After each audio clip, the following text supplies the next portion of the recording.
Everyone good evening. आप लोग ratio and proportion exercise सारी एक्सरसाइजेस को कंप्लीट कर चुके हैं। आपको आंसर्स भी उसके आ चुके हैं सारे, आप क्योंकि मोस्टली क्वेश्चन मैंने आपको करवा ही दिया है। अप्रोक्सीमेटली जो कुछ क्वेश्चन सेम टू सेम थे वही मैंने नहीं करवाया है, वो आपने कर लिया होगा एंड आपको आंसर्स मिल गया होंगे। अभी आप लोगों को चैप्टर इस जो रेशियो प्रपोर्शन है इसमें कोई प्रॉब्लम नहीं होनी चाहिए। एंड चैप्टर टेस्ट के भी कल कुछ क्वेश्चन में हम लोगों ने किए थे। आज भी चैप्टर टेस्ट मैंने बोला था कि कल की क्लास एंड होगी, लेकिन अभी मैं चैप्टर टेस्ट के भी कुछ क्वेश्चन ले लेती हूँ ताकि आप लोगों को अगर कोई प्रॉब्लम आ रही हो भी चैप्टर टेस्ट में।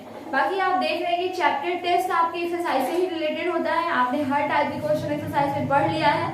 तो आज हम लोग बहुत ज्यादा नहीं करेंगे, मैं आपको बहुत ज्यादा सोल्यूशन नहीं दूंगी, सोल्यूशन आपको करना होगा। मैं सिर्फ आपको क्वेश्चन बोल रही हूँ, एज अ प्रैक्टिस आप लोग देख ले, एक बार टच कर ले पूरे चैप्टर टेस्ट को, ये सारे क्वेश्चन आपसे हो जा रहे हैं कि नहीं हो जा रहे हैं। एंड जो बच्चे बहुत ज्यादा एक्टिव हैं उन्होंने तो चैप्टर टेस्ट को कंप्लीट भी कर लिया होगा। एंड अच्छा यही होता है कि आपने अगर एक्सरसाइज कंप्लीट कर लिए उसके बाद अगर आपको मल्टीपल चॉइस दिख रहे हैं, आपको ट्रेंड सेटर दिख रहा है या फिर चैप्टर टेस्ट दिख रहा है, तो उसके क्वेश्चंस करके आप खुद को चेकआउट करें कि आपने एक्सरसाइज में जो भी सीखा है उसको आप एम्प्लॉय कर पा रहे हैं कि नहीं कर पा रहे हैं ना। क्योंकि एक्सरसाइज में मोस्टली क्वेश्चन मैंने आपको बताए हैं, तो आपकी प्रैक्टिस के लिए आपके एग्जांपल्स बचते हैं एंड आपका चैप्टर टेस्ट जो है वो आपकी प्रैक्टिस के लिए बचता है। और मैंने आपको स्टार्टिंग में जब क्लासेस लिया था तब भी बोला था कि आपको किसी पर डिपेंड नहीं होना है। आपको रेशियो प्रपोर्शन आपने पढ़ा है तो आप उसके बेसिक्स को क्लियर करें एंड ट्राई करें कि क्वेश्चन आपसे ही हो। अगर अब आपसे क्वेश्चन नहीं हो रहा है इट मीन्स आप कहीं ना कहीं लूज कर रहे हैं, आप मेरी बातों को ध्यान से या तो सुन नहीं रहे हैं या फिर आप प्रैक्टिस नहीं कर पा रहे हैं। प्रैक्टिस आपके मैथमेटिक्स के लिए मस्ट है। जो बच्चा प्रैक्टिस नहीं करेगा फिर उसको मैथमेटिक्स सीखने में थोड़ी सी प्रॉब्लम होगी ना। तो इसलिए मैं हमेशा बोलती हूँ आपको प्रैक्टिस करना है। फर्स्ट टाइम आप किसी भी टॉपिक को पढ़ रहे हैं आपको उसके कोई भी क्वेश्चन नहीं छोड़ने, भले ही क्वेश्चन सेम टू सेम है लेकिन आपको सॉल्व करना है, क्योंकि आपको क्वेश्चन देख के समझ नहीं आता कि इसमें कौन से टर्म्स कौन से ऐसे डायमेंशंस आएंगे जहां आपको एक नई चीज सीखने को मिल जाएगी, है ना। वो क्वेश्चन करने के बाद में ही आपको कहीं बीच में दिखता है कि अरे ये तो थोड़ा सा डिफरेंट था, है ना। तो क्वेश्चन को फर्स्ट टाइम आप क्वेश्चन सॉल्व कर रहे हैं तो आपको कोई भी क्वेश्चन नहीं छोड़ना। हाँ, सेकेंड टाइम के लिए आप ये कर सकते हैं कि फर्स्ट टाइम आपने क्वेश्चन किया, आपको कुछ क्वेश्चन प्रॉब्लम कर रहे हैं, तो मैंने आपसे बोला था कि जो क्वेश्चन आपको फर्स्ट टाइम में प्रॉब्लम कर रहे हैं उसमें आप टिक मार्क कर ले, स्टार बना ले या टिक कर ले, कॉपी अपनी नोट्स बनाते चले ताकि आपको फाइनल एग्जाम में रिवीजन में प्रॉब्लम ना हो। तो ये जो क्वेश्चन आपके फर्स्ट टाइम में प्रॉब्लम कर रहे हैं ना वो आपको हमेशा प्रॉब्लम करेंगे, क्योंकि वो कहीं ना कहीं आपको रोकेंगे कि अभी यहाँ आपको कुछ सोचने की जरूरत है। तो वो टिक मार्क आप कर लेंगे तो ताकि आप अगर कम टाइम है आपके पास, आप पूरे ऐसा पॉसिबल तो नहीं है ना कि एग्जाम टाइम में आप सारे क्वेश्चन सॉल्व कर सकते हो।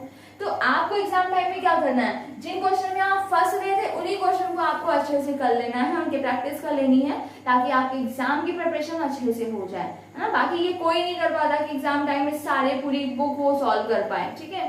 एंड अभी आप लोग देख रहे हैं कि मैंने बोला कि चैप्टर टेस्ट हम लोग करेंगे, तो चले स्टार्ट करते हैं हम लोग चैप्टर टेस्ट के क्वेश्चंस को।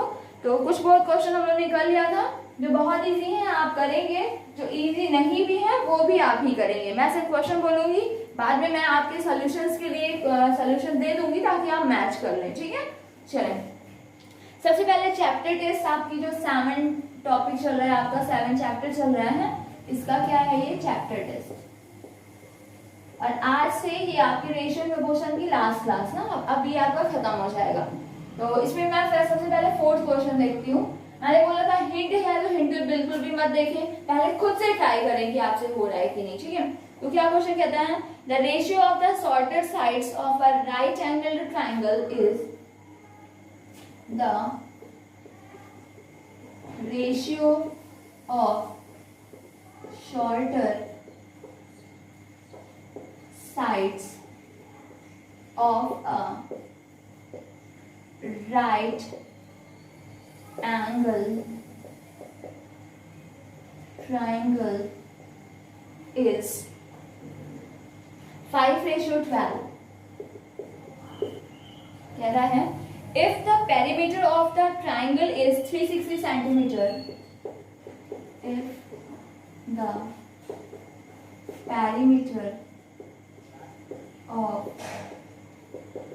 triangle is 360 centimeter. Find the length of the longest side. Find length of longest side. ठीक है, ये क्वेश्चन है. देखें, आपको ये क्वेश्चन सॉल्व करना है. इसमें क्या है? The ratio of shorter sides of a right angle triangle. चलो पहले आप लोग ट्राई कर लें. आप लोग करके देखें या क्या आंसर आता है, फिर मैं आपको बता दूं. मैच कर लें आप लोग. क्या सीखा है आप लोग करें, इसको ट्राई करें, क्या होगा इसमें. एंड गुड स्टूडेंट वही होगा जो हिंट नहीं देखेगा, खुद से करेगा. ठीक है, खुद से करें आप लोग. मेरी हर एक बात को ध्यान से सुने, उसको अप्लाई भी करें. फिर देखें कि अभी जो बच्चा हो सकता है बहुत ज्यादा स्कोर कर रहा हो, लेकिन अगर उसने प्रैक्टिस नहीं की तो कहीं ना कहीं वो पीछे हो जाएगा. और जो वीक स्टूडेंट है, अगर वो प्रैक्टिस कर रहा है तो उसकी इतनी कैपेबिलिटी हो जाएगी, वो इतना एबल हो जाएगा कि वो हाईएस्ट मार्क्स स्कोर कर सकता है. ठीक है, मैथमेटिक्स में प्रैक्टिस मस्ट है. प्रैक्टिस जो बच्चा करेगा वही टॉप रैंक स्कोर करेगा. ठीक है, इसमें 100% मार्क्स आप बिल्कुल ला सकते हैं अगर आप मेरे साथ वर्कआउट कर रहे हैं तो.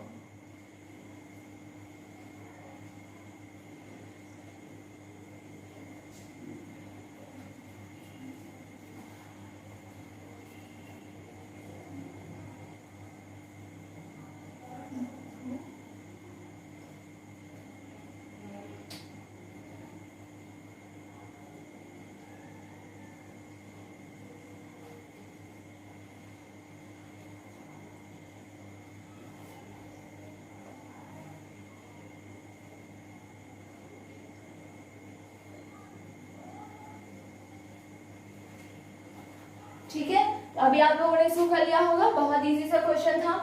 The ratio of the shorter sides of a right angle triangle. ये राइट एंगल ट्राइंगल है, इसकी शॉर्टर साइड ये और ये परपेंडिकुलर और बेस, बिकॉज हाइपोटेनस क्या होती है, लॉन्गेस्ट साइड होती है. ठीक है, तो ये इसका रेशियो क्या है, 5:12. तो आप एक साइड को बोल देंगे 5x एंड सेकेंड आपकी हो जाएगी 12x. बिकॉज मैंने बोला था रेशियो से अगर आप वैल्यूज को बाहर कर रहे हैं तो आपको उनके साथ में एक वेरिएबल लगाना पड़ेगा. तो 5:12 है, आपकी फर्स्ट साइड 5x हो जाएगी, सेकंड साइड 12x हो जाएगी. कोई प्रॉब्लम नहीं है. अगर आपने बेस को 5x किया है, परपेंडिकुलर को 12x किया है तो भी कोई इश्यू नहीं है. राइट एंगल ट्राइंगल के केस में आप परपेंडिकुलर और बेस को इंटरचेंज कर सकते हो. किसी को भी परपेंडिकुलर, किसी को भी बेस कर सकते हो, जब तक कि वो आपको बाउंड ना करे. ठीक है, अभी आपसे बोला है if the perimeter of the triangle is 360. जरूर इसका कहीं यूज करेंगे, कहाँ करेंगे अभी हम लोग सोच लेंगे, लेकिन पहले हमें क्या करना है, हाइपोटेनस फाइंड कर देना है. Hypotenuse square is equal to perpendicular square plus base square. Hypotenuse square is equal to 5x square plus 12x square. इस तरीके से आप नहीं लिखेंगे 12x स्क्वायर, आपको 12x का स्क्वायर करना है तो ब्रैकेट में लिखने के बाद स्क्वायर करेंगे, तभी लगेगा कि इस पूरे 12x का आप स्क्वायर कर रहे हैं. That is 25x square plus 144x square. This is 169x square. Hypotenuse square is equal to 169x square.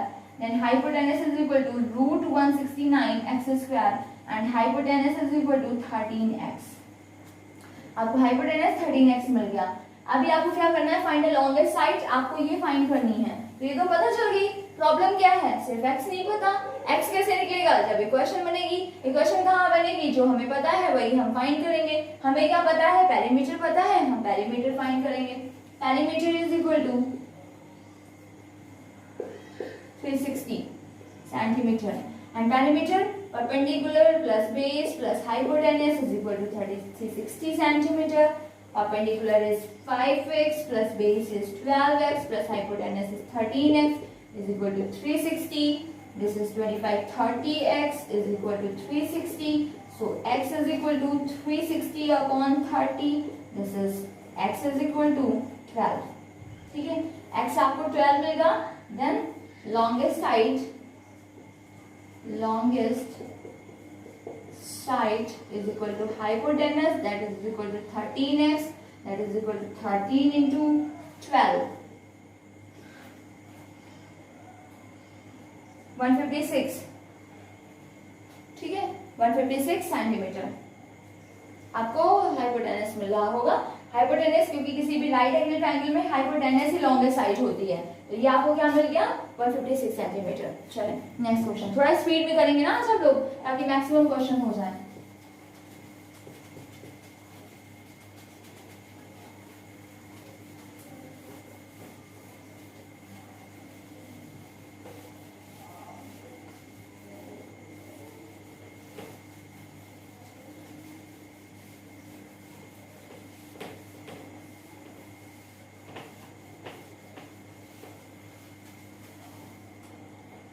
Next question, question number 5 क्या कहता है, the ratio of the pocket money saved by Lokesh and his sister is 5:6।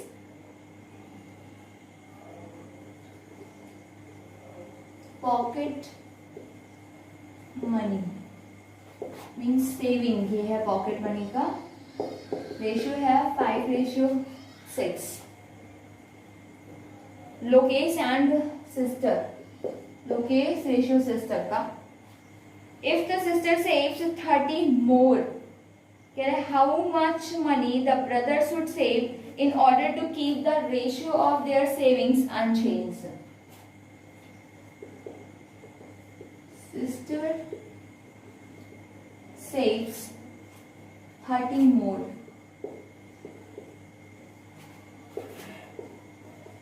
how much brother save, question mark, so that ratio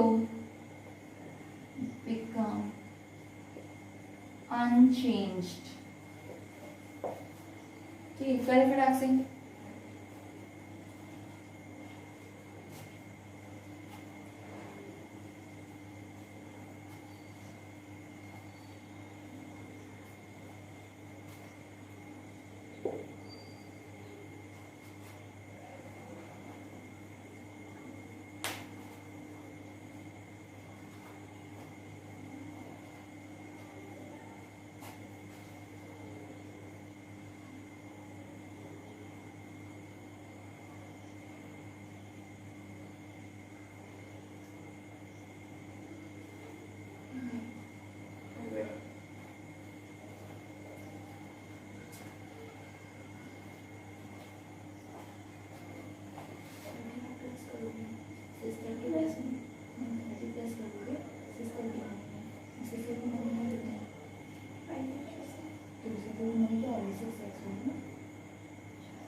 चले question हो गया होगा आपका, कह रहा है सिस्टर सेव्स 30 मोर, सिस्टर ने 30 रुपीज ज्यादा सेव कर लिए, तो हमें क्या करना है, जितनी सिस्टर की सेविंग है उसमें 30 रुपीज हमें प्लस कर देना है। लेकिन पहले सिस्टर की सेविंग तो पता चले, हमें दोनों की सेविंग में रेशियो पता है। Lokesh saving is equal to क्या हो जाएगी 5x, first value first ratio आपका लोकेश का है, एंड सिस्टर सेविंग क्या है आपकी 6x है। देन अकॉर्डिंग टू कह रहा है हाउ मच ब्रदर सेव्स, तो मैंने लेट कर लिया, let brother saves y rupees, brother ने y रुपीज सेव किया, तो कह रहा है कि ratio become unchanged, means ratio 5:6 ही रहेगा। इसने भी कुछ मोर किया, इसने भी कुछ मोर किया, तो रेशियो अनचेंज रहता है। तो उसने बोला है लोकेश, लोकेश का वैल्यू क्या है 5x, इसने कितना ज्यादा सेव कर लिया y रुपीज, अपॉन सिस्टर की सेविंग क्या थी 6x, लेकिन इसने 30 रुपीज और ज्यादा सेव कर दिए, तो मैंने प्लस कर दिया, that is equal to ratio unchanged रहता है, मींस 5:6 रहता है।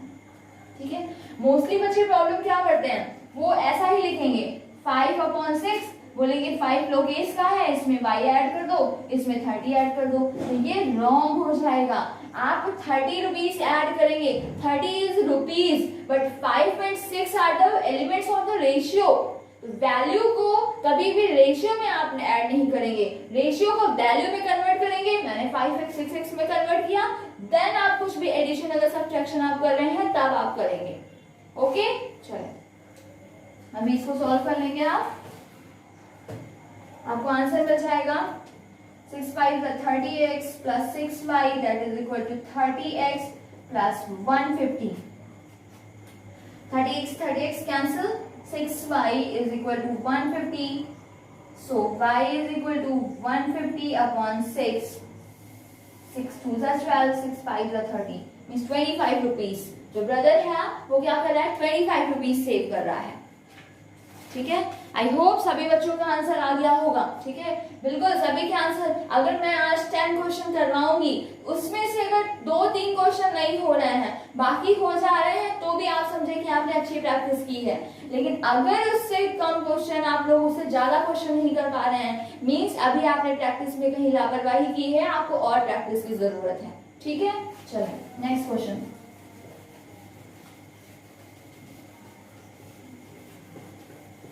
मेरी हर एक बात को ध्यान से सुनेगी, मैं कैसे बोलती हूँ, कैसे सोचना है आपको कि क्या करना है। आपको क्वेश्चन नहीं रटना, आपको ये सीखना है कि कैसे क्वेश्चन को किया जाता है, कैसे सोचा जाता है क्वेश्चन में। Next question, question number 6। Question number 6 करें जल्दी से आप लोग।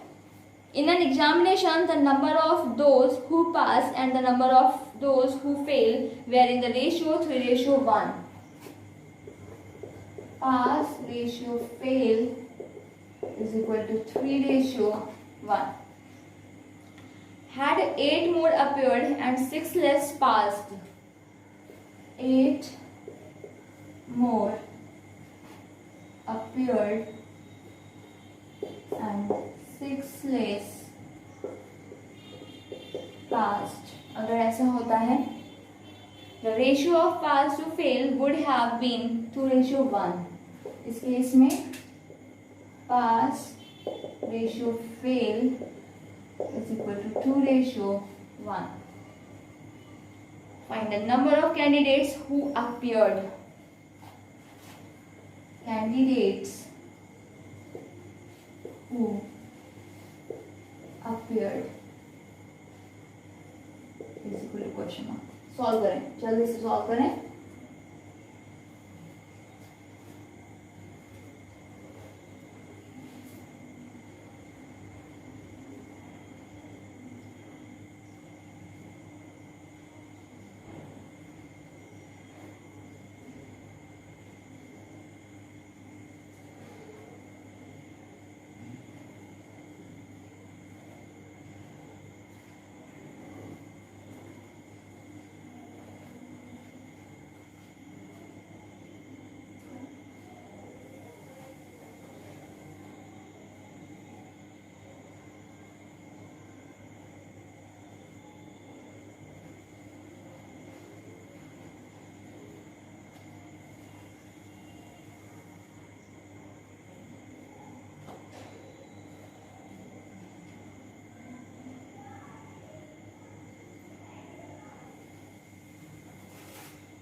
3 पास हो रहे हैं, 1 फेल हो रहा है, 3x पास हो जाएंगे, 1x क्या हो जाएंगे फेल।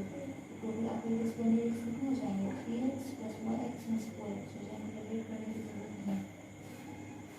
ठीक है, इससे फिर 2 वेरिएबल में क्वेश्चन हो जाएगा।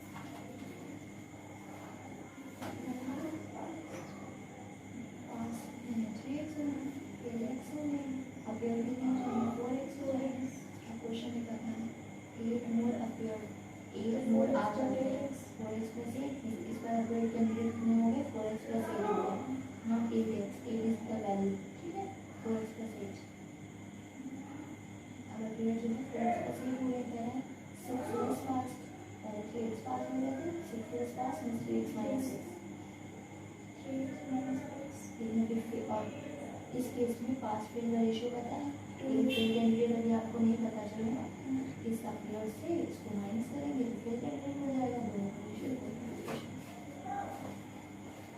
चलिए सॉल्व हो क्या होगा आप लोगों का, देखिए pass and ratio fail is equal to 3:1।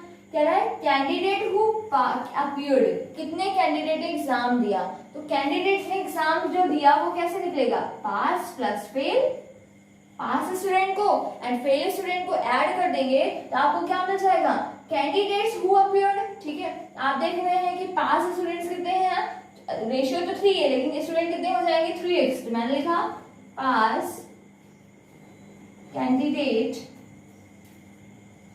Is equal to 3x। Okay, समझ लें, बहुत सारे बच्चे कंफ्यूज होंगे, क्या कंफ्यूज होंगे, वो यहाँ पर कोई एक नया वेरिएबल ऐड कर लेंगे, क्योंकि मैंने बताया था कि अगर जो भी फाइंड करना है आप उसको लेट कर देंगे, लेकिन इधर वैसा करने की जरूरत नहीं है। अगर आप लेट करेंगे तब भी क्वेश्चन होगा, लेकिन इक्वेशन आपकी 2 वेरिएबल्स में बन जाएगी, एंड इधर तो डिमांड 1 वेरिएबल की है ना, क्वेश्चन हो भी ज्यादा है तो 2 वेरिएबल की इक्वेशन हम नहीं फॉर्म करेंगे। ओके, तो हमने देखा कि हमें कैंडिडेट हु अपीयर्ड फाइंड करना है, मींस कैसे निकलेगा, जब हम पास स्टूडेंट और फेल स्टूडेंट को ऐड कर देंगे। मैंने देखा पास कैंडिडेट कितने हो जाएंगे 3x, फेल कैंडिडेट कितने हो जाएंगे x हो जाएंगे, देन अपीयर्ड कैंडिडेट कितने हो गया, appeared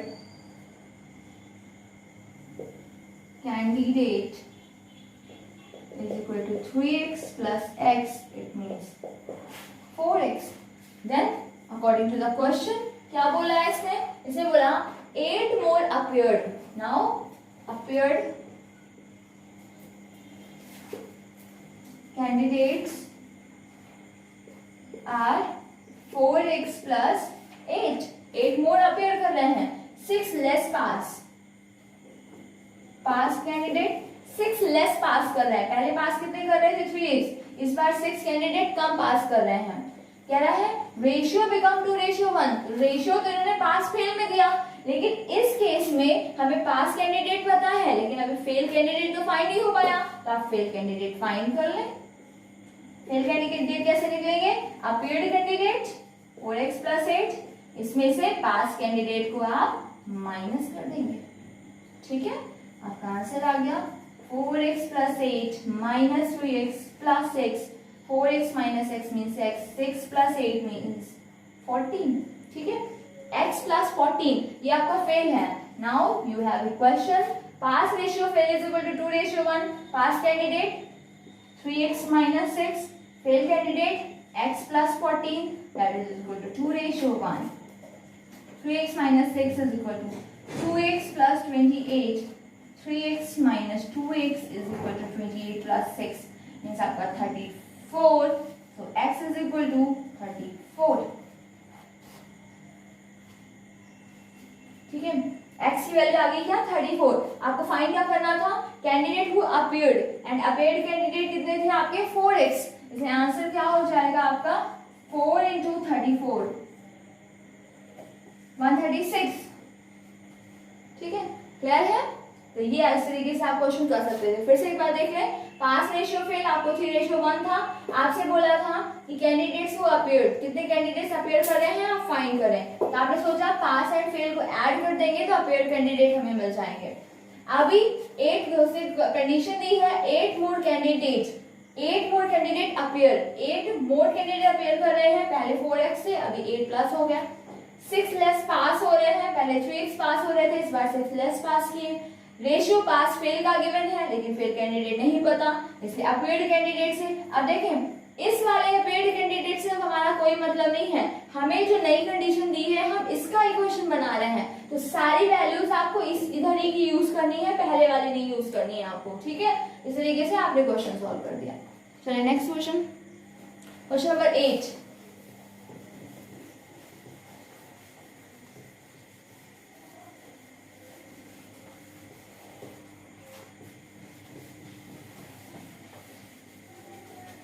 Question number 8.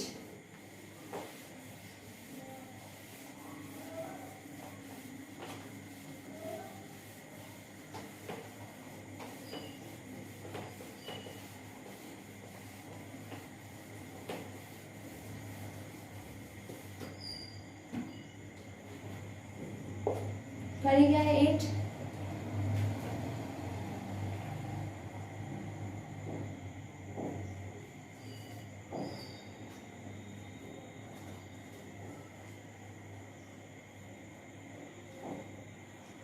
a plus 2b plus c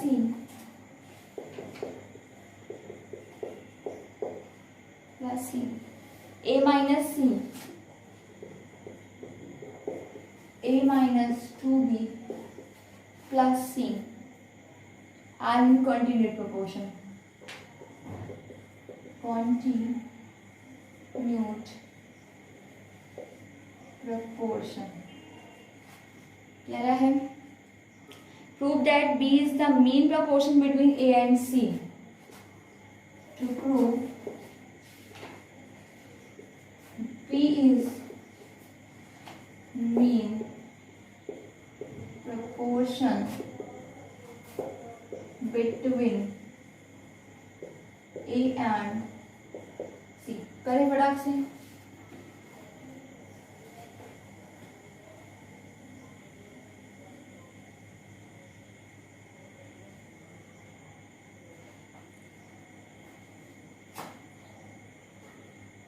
सभी का आंसर आना चाहिए।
कर लिया बच्चों?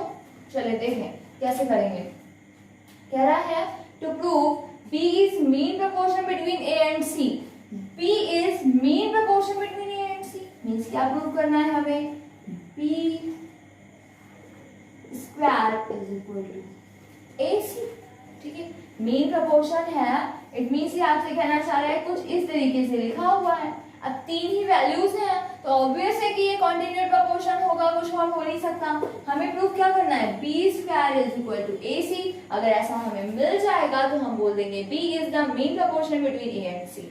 अभी ये लाने के लिए स्टार्टिंग कहां से होती है? जो गिवन है। गिवन क्या है हमें? प्रूफ क्या गिवन है हमें? A plus 2B plus C, A minus C and A minus 2B plus C are in continued proportion. And if these values are in continued proportion, then what does it mean? It means A minus C square is equal to A plus 2B plus C into A minus 2B plus C. बहुत easy है, बस थोड़ा सा ध्यान दें, practice करें, मेरी बातों को ध्यान से सुने। ठीक है, अब देखें स्क्वायर करना है, कर दे square. A square plus C square minus 2AC। इधर अब बहुत सारे बच्चे डायरेक्ट मल्टीप्लिकेशन कर देंगे, बहुत सारे बच्चे थोड़ा सा दिमाग यूज करेंगे। क्या? Plus 2B minus 2B। क्या ये A plus B A minus B बन सकता है? मैंने देखा बिल्कुल बन सकता है। कैसे बन सकता है? A plus C plus 2B, ऐसा लिख सकते हैं ना इसको। एंड इसको क्या लिख सकते हैं? A plus C minus 2B। A plus C पहले कर दिया, प्लस 2B को बाद में कर दिया। इधर A प्लस C को पहले लिख दिया, माइनस 2B को बाद में कर दिया। अभी आप क्या देख रहे हैं?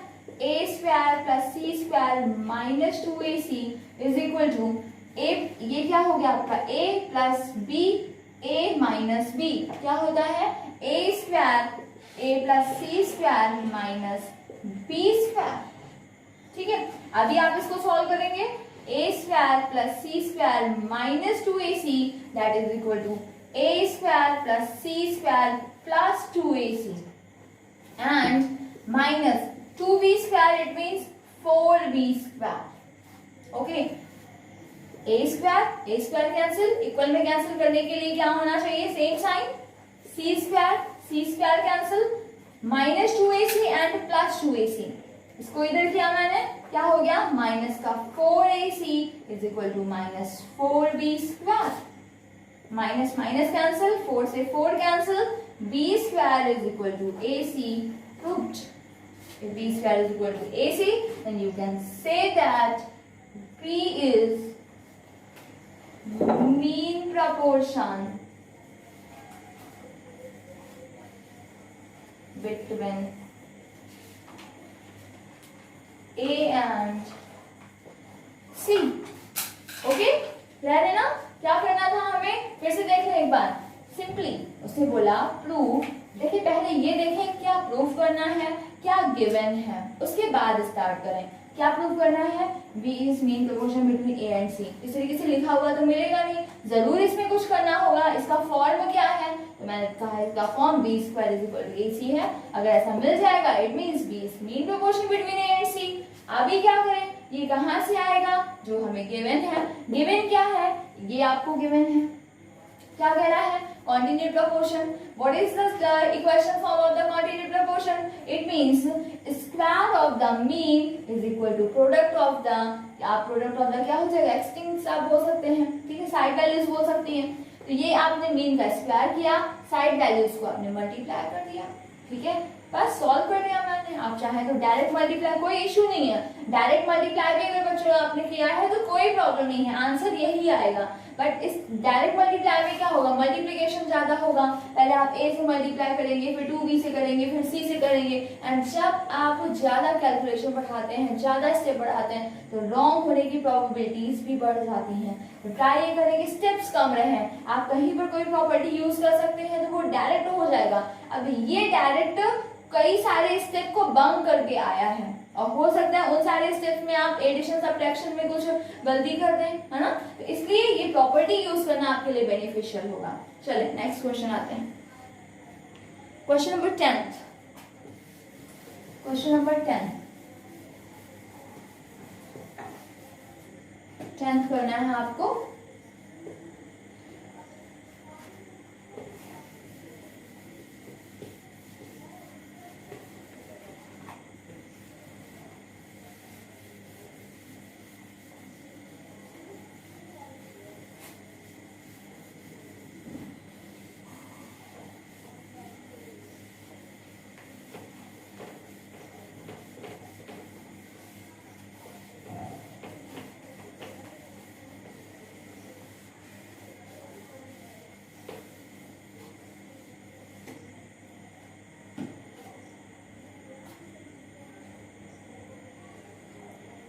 Tenth, A, B, C, D, E are in continued proportion.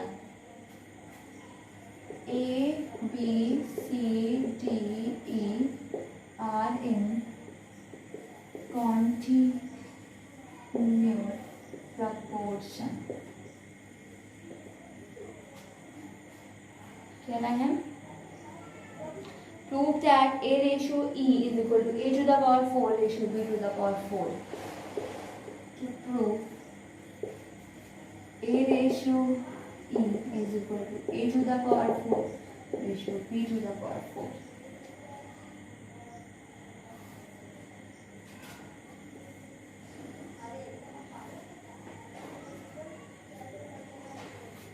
करें, कैसे कर सकते हैं इसको?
चलो कैसे करेंगे? क्या गिवन है हमें? A B C D are in continue proportion. It means A upon B is equal to B upon C is equal to C upon D is equal to D upon E. Okay, चाहिए क्या मुझे? A ratio E है नहीं? A ratio E कहीं भी नहीं दिख रहा है ना. कैसे मैं करूं? A रेशियो E कैसे आ जाए? मैं ऐसा क्या करूं कि मुझे A रेशियो E मिल जाए? तो मैंने सोचा अगर E इधर ले आऊं तो C इधर आ जाएगा, फिर E इधर ले आऊं ठीक है, लेकिन A रेशियो E नहीं हो पा रहा है अभी भी मेरा, ठीक है। तो एक फॉर्म ये है। सेकेंड फॉर्म हम क्या कर सकते हैं, B square is equal to AC, C square is equal to BD and B square is equal to CE, ठीक है। ऐसा आप कर सकते हैं। आपने इन दोनों को अगर इक्वल किया, इन दोनों को किया, B square is equal to AC, इनको इक्वल किया, C square is equal to BD, इनको इक्वल किया आपने, तो D square is equal to आपको क्या मिल गया, C मिल गया। अभी आप क्या करें, RHS को सॉल्व करें। RHS क्या है, A to the power 4 ratio B to the power 4, A to the power 4 B to the power 4 means B square का square, A to the power 4 upon B square means AC square, that is equal to A to the power 4 upon A square C square, A square से power 4 cancel, power 2 A square upon C square, A square upon C square, and हमें तो A and E चाहिए। C square is equal to क्या है, BD, A square upon BD हो गया। अभी आपको क्या चाहिए, E चाहिए, तो D इज इक्वल टू क्या होगा, रूट CE हो सकता है।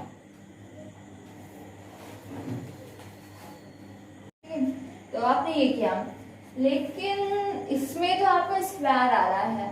आप अगर कुछ और वैल्यू को पुट भी करते हैं तो वो आंसर इस तरीके से मे बी नहीं आएगा।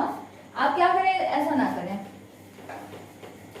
आप इसको लेट करके कर लें, ठीक है। लेट करके बताया था ना मैंने, याद है ना सबको कैसे करना है। आप क्या करेंगे, इसको के लेट कर लेंगे, या आपने लेट कर लिया, ठीक है। अभी आप सबकी वैल्यू फाइंड कर दें तो आपको A इज इक्वल टू क्या मिल जाएगा, B के, ठीक है।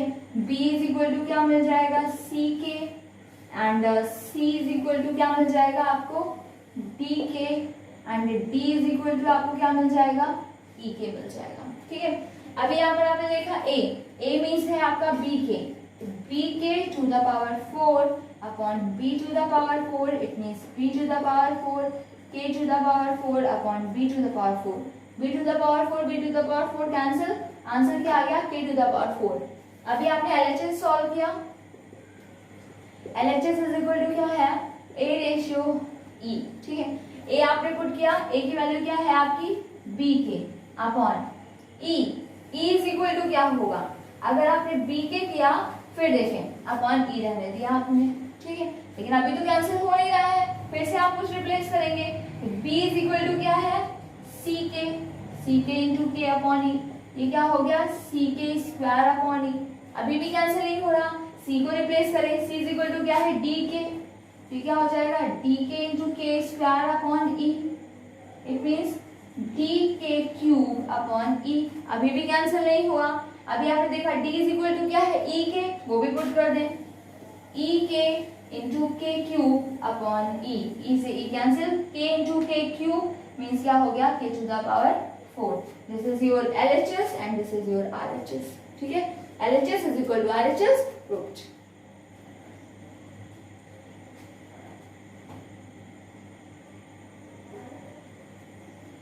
ठीक है, चलें क्वेश्चन नंबर 14, क्वेश्चन नंबर 14,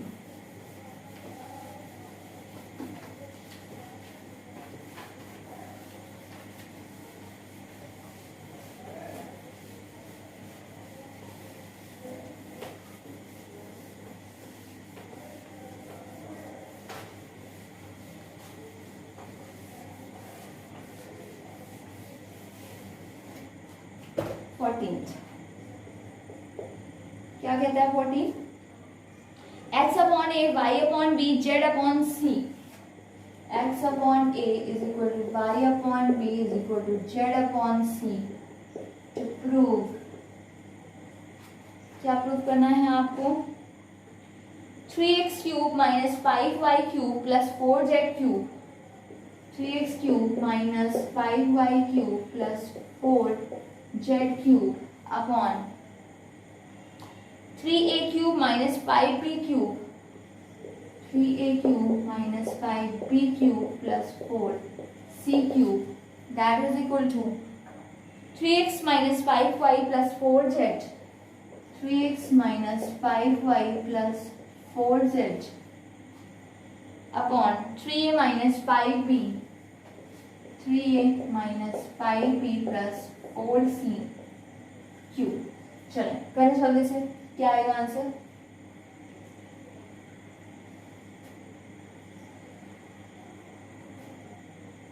बहुत इजी है।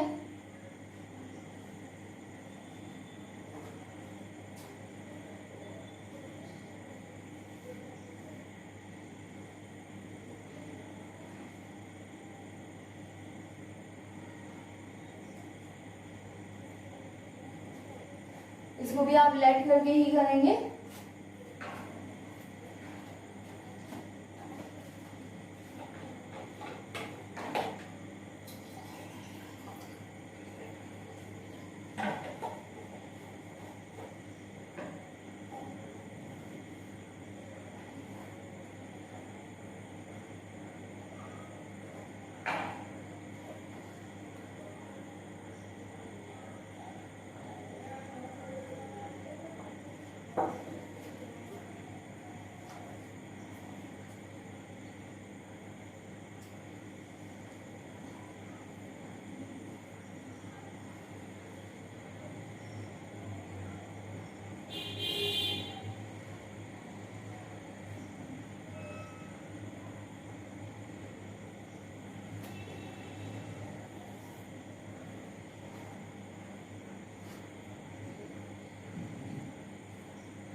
चलें कर लिया होगा अभी आपने, है ना? इसको क्या करेंगे, इक्वल टू के लेट कर लेंगे। अभी LHS 3x³ minus 5y³ plus 4z³ upon 3a³ minus 5b³ plus 4c³। 3 numerator में x y z है, डिनोमिनेटर में a b c है, तो x y z को a b c में कन्वर्ट कर दें और देखें क्या कुछ कैंसिल हो रहा है। तो मैंने देखा x इज इक्वल टू क्या होगा, a k, x के प्लेस में a k करेंगे तो क्या हो जाएगा, a³ k³ minus 5, y is equal to क्या होगा, b k means b³ k³ plus 4, z is equal to c k means c³ k³ upon 3a³ minus 5b³ plus 4c³। Numerator में k³ common कर लिया आपने, क्या बच गया, 3a³ minus 5b³ plus 4c³ upon 3a³ minus 5b³ plus 4c³। ये आपका cancel. देखिए कभी इस तरीके में इस ऐसे ना कैंसिल करना कि 3a³ 5b³ से 5b³ को फिर इसको इससे ऐसे नहीं कैंसिल होगा, ये पूरा ब्रैकेट कैंसिल होगा, ठीक है? अलग अलग कैंसिल नहीं हो सकता। ये आपका आंसर क्या आ गया, k³ LHS। अभी RHS किया आपने 3x, x means ak minus 5y means bk plus 4z means ck upon 3a minus 5b plus 4c whole cube that is equal to, numerator से k कॉमन किया, क्या बच गया, 3a माइनस 5b। अब k common कर रहे हैं तो ये k कहाँ है, क्यूब के अंदर है, तो जब बाहर आगे आएगा तो क्या हो जाएगा, k क्यूब हो जाएगा, ठीक है? वो उस क्यूब लॉक को तोड़ के आएगा तो उसका क्यूब होके ही वो बाहर निकलेगा, ऐसे सिंगल के वापस नहीं आएगा, ठीक है? तो k अगर कॉमन करेंगे इस क्यूब से बाहर आएगा तो वो भी क्यूब होके ही आएगा, ठीक है? 3a minus 5b plus 4c, बाकी सब अभी उसी में है, आपका क्यूब के अंदर ही है, क्यूब कैंसिल हो गया, क्या बच गया, k³। आपने देखा LHS is equal to RHS फ्रूट। Okay, question number 19, question number 19।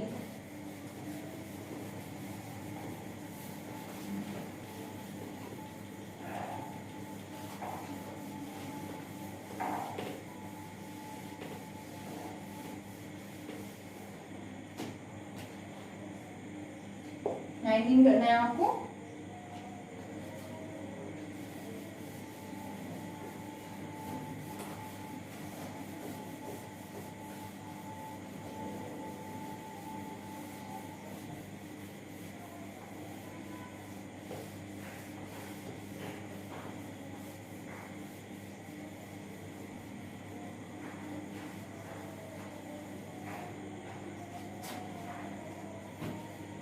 x is equal to 2m ab upon a plus b।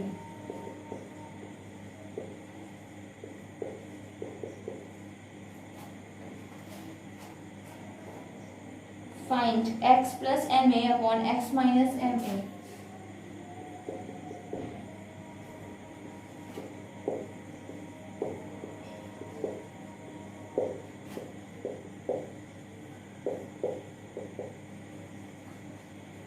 करना है आपको। चले करते जल्दी से।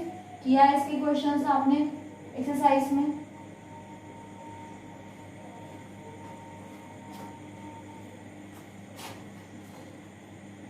प्लस है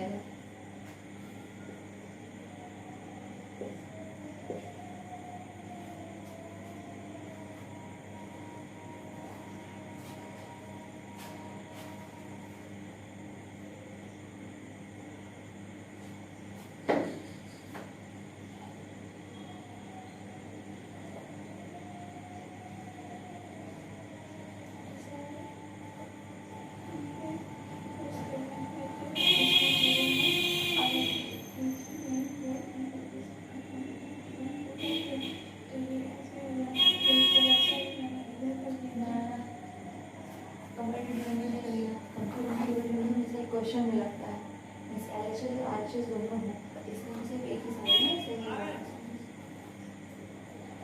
इसलिए नहीं ऐसे करके रूट करने सोचिए, लेकिन आपको क्या चाहिए? एक्स चाहिए और प्लस एम ए चाहिए, X minus M A means ये कब होगा जब एक्स अपॉन एम ए हो और जो कंपोनेंट डिविडेंड से ऐसा होगा एक्स अपॉन एम ए कैसे मिलेगा? एक्स है यहाँ से एम ए निकल रहा है, कंपोनेंट डिविडेंड से इसकी वैल्यू आ जाएगी।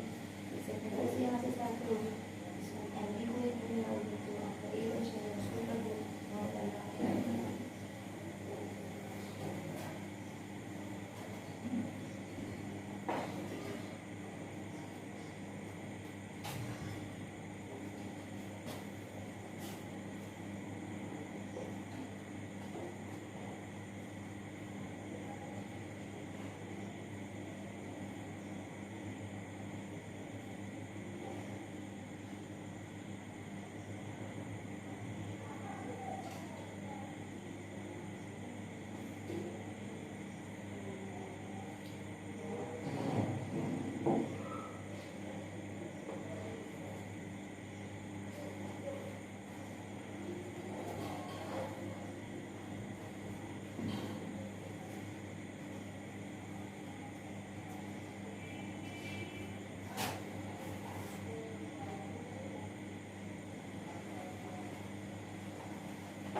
चले कर लिया आपने।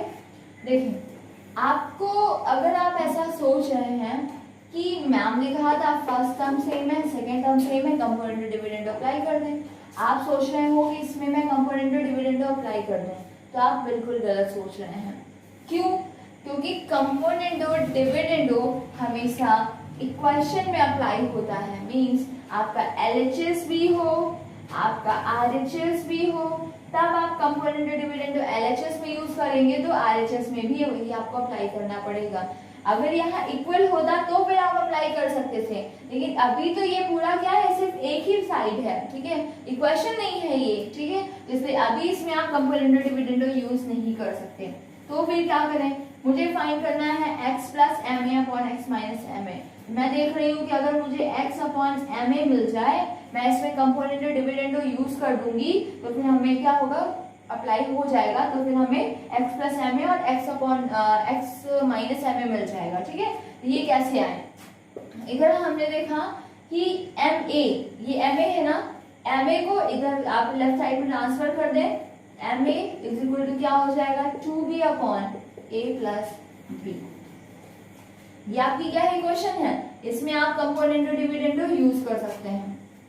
यूज किया आपने, क्या हो गया, x plus M A upon x minus M A that is equal to 2b plus a plus b upon 2b minus a minus b। मैंने डायरेक्ट कर दिया है, ठीक है।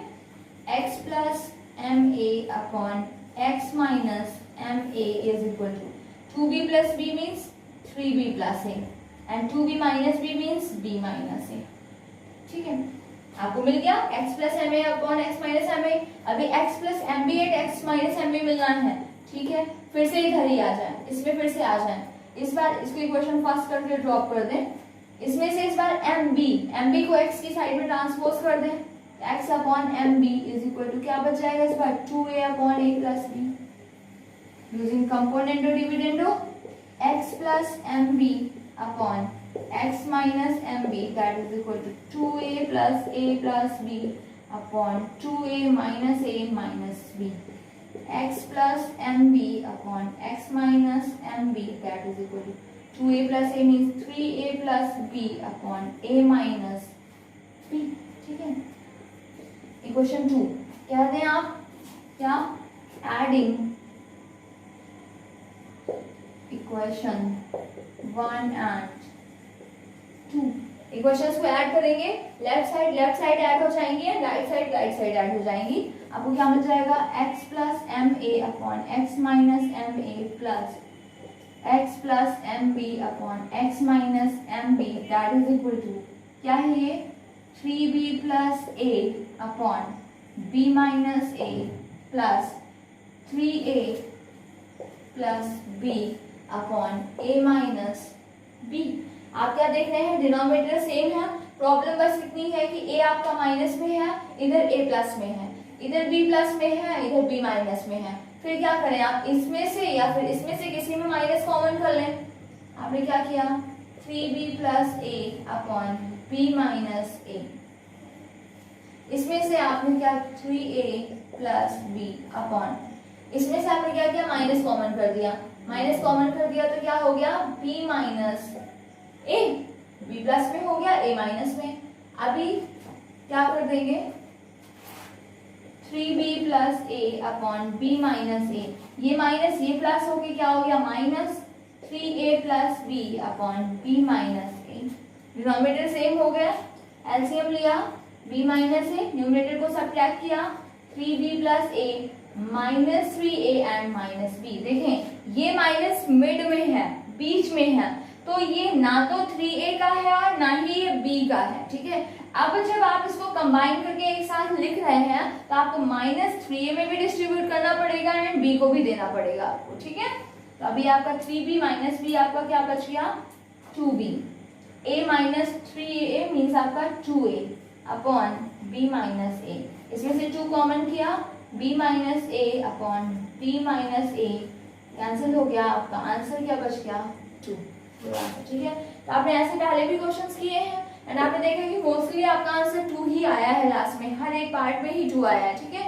तो आपके चैप्टर टेस्ट के मैंने कल और 22 नंबर क्वेश्चन मैंने आपको कल करवा ही दिया था, तो अब बाकी के जो भी क्वेश्चन बच जा रहे हैं वो आप लोग कर लेंगे, बहुत ईजी है, सब हो जाएंगे आपसे। अब नेक्स्ट से हम लोग नेक्स्ट चैप्टर स्टार्ट करेंगे, ठीक है। चलें, ओके बाय।